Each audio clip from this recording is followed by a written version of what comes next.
आम्ही तिथे गेलो होतो, 1-1:30च्या सुमारास आम्ही पोचलो. तिकडे सगळं भरपूर गर्दी पण होती, खूप खुश होते, सगळे आनंदी होते.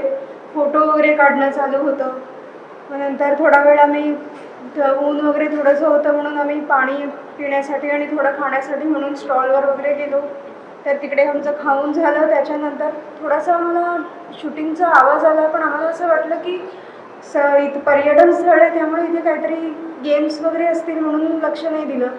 पण नंतर अचानक फायरिंग सुरू झाली, त्यामुळे सगळाच हल्ला मचला तिकडे, एकदम गोंधळ उडाला.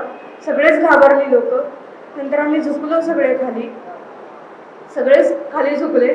पण मग ते आम्हाला विचारायला लागले की हिंदू कोण आहे आणि मुस्लिम कोण आहे. पण तरी कोणीही रिप्लाय दिला नाही त्याला की कोण हिंदू, वेगळे झाले नाहीत कोणी पण.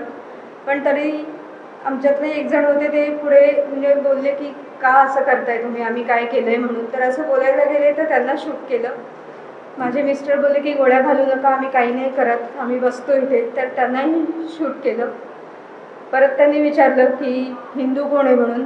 तर आमच्या जिजूंनी हात वरती केला, तर त्यांनाही शूट केलं. आमच्यासमोर आमच्या तिन्ही फॅमिलीला त्यांनी शूट केलं.